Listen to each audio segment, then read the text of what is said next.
Hey, welcome back. I am Pradeep Maurya, psychologist and researcher. आज एक जबरदस्त topic के साथ आया हूँ। मेमोरी स्ट्रॉन्ग कैसे बनाएं, स्टडी किया हुआ याद कैसे रहे। आइए जानते हैं according to psychology research proved के साथ कि हमारा ब्रेन बिहेवियर मेमोरी के प्रति कार्य कैसे करता है। सबसे पहले जानते हैं कि मेमोरी किसे कहते हैं। What is memory?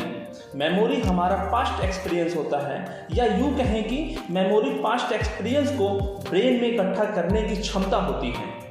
यहाँ पर पास्ट एक्सपीरियंस को समझते हैं। जैसे हम कहें कि मोबाइल, तो मोबाइल का इमेज आ रहा है कि मोबाइल का वर्ड आ रहा है, MOBILE आ रहा है। अगर मैं कहूँ कंप्यूटर, तो ये आ रहा है कि COMPUTER आ रहा है। अगर मैं कहूँ नरेंद्र मोदी, तो नरेंद्र मोदी का पिक्चर आ रहा है कि NARENDRA MODI ये वर्ड आ रहा है। अगर मैं कहूँ पेन, तो पेन का इमेज आ रहा है आपके माइंड में कि पेन ये वर्ड आ रहा है। अगर मैं कहूँ आम, तो आम का इमेज आ रहा है कि AAM आ रहा है। इन सब में आपको क्या दिखा? अपना पास्ट एक्सपीरियंस दिखा। बस यही पास्ट एक्सपीरियंस हमें आगे और जानना है कैसे। आइए बताते हैं। ये हमारा पास्ट एक्सपीरियंस है जो हम फील व एक्सपीरियंस के जरिए अपने मेमोरी में डेटा को स्टोरेज करते हैं। और यही साइकोलॉजी भी कहता है कि ब्रेन जब भी किसी डेटा को अपने मेमोरी में एक्सेप्ट करता है तो उसके 3 स्टेज होते हैं: इनकोडिंग, स्टोरेज, रिट्रीवल या रिकॉल। जब किसी भी डेटा को हम पढ़ते हैं या सुनते हैं या समझते हैं तो उस डेटा को हम किसी चीज़ से कोरिलेट करते हैं और उस कोरिलेशन के माध्यम से उस डेटा को इनकोडिंग करके अपने ब्रेन में स्टोर करते हैं। उस डेटा का ब्रेन से बाहर आना रिट्रीवल या रिकॉल कहते हैं। यानी ये समझ लीजिए कि जब ब्रेन में डेटा अंदर जाता है और बाहर आता है, इस प्रोसेस को रिट्रीवल इफेक्ट भी कहते हैं। अब ब्रेन में बार बार डेटा का आना जाना लगा रहता है। जो जरूरी डेटा होता है उसे हम स्टोर कर लेते हैं और जो जरूरी नहीं होता है उसे हम इग्नोर कर देते हैं या भूल जाते हैं। इसे और अच्छे से समझते हैं। फॉर एग्जाम्पल, नानो व नेहा 2 सिस्टर हैं। नानो अपने कपड़े अपने अलमीरा में यूं ही बिना व्यवस्थित किए ठूस या फेंक देती है, और जब भी उसे कोई एक कपड़ा चाहिए पहनने के लिए तो उसमें से वो खोजेगी और नहीं मिलेगा तो फिर से पूरा कपड़ा अलमीरा से बाहर निकालेगी और फिर यूं ही उसमें पूरे कपड़े घाइस पाइस बिना सिस्टमेटिक ढंग से ऐसे ही ठूस ठास देगी उसमें। दूसरी तरफ उसकी सिस्टर नेहा अपने कपड़े अलमीरा में प्रेस करके सिस्टमैटिक ढंग से अलमीरा में रखती है, और जब उसे अपने लिए रेड कलर का कपड़ा चाहिए तो उसे पता होगा कि रेड कलर का कपड़ा किस जगह पर रखा है और आराम से अपने लिए कपड़ा निकाल लेगी।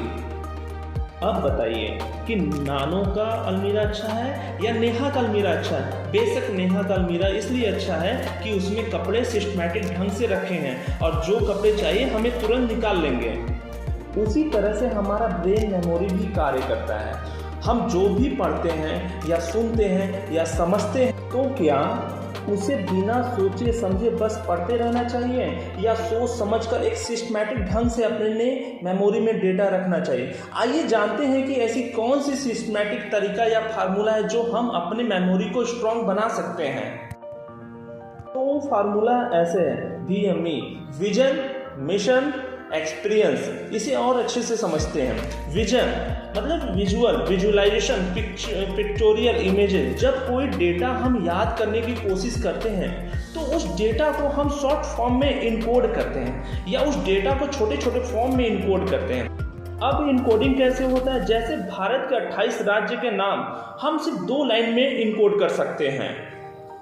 राम नाम जपते अत्रि मत गुसियाऊं, पंख में उगो हमें अही के छवि झाऊं।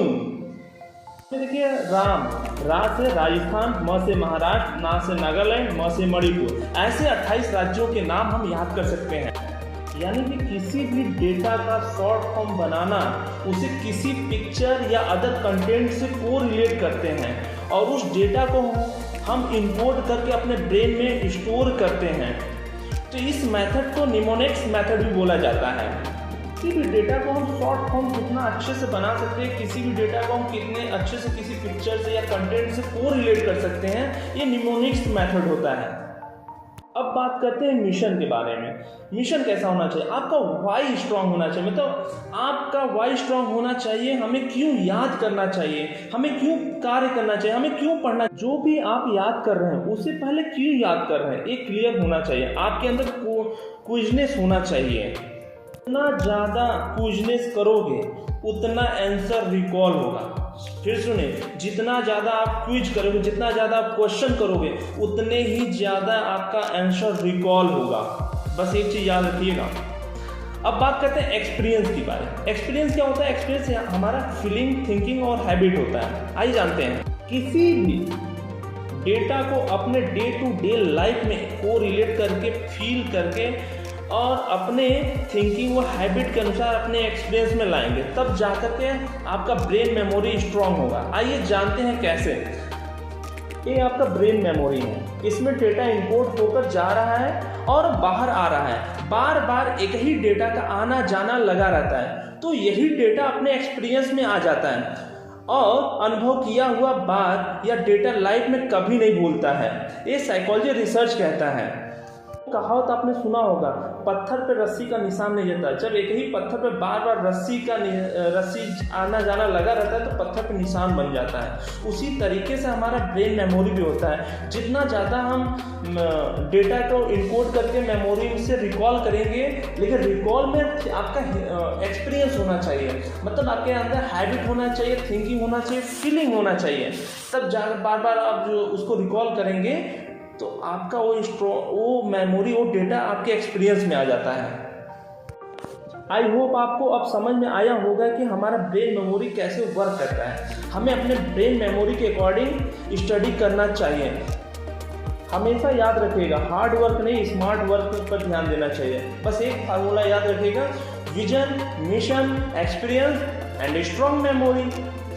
वीडियो अच्छा लगा हो तो लाइक एंड शेयर कीजिएगा और नेक्स्ट वीडियो के लिए सब्सक्राइब एंड कमेंट कीजिएगा। जय हिंद, जय भारत एंड थैंक यू।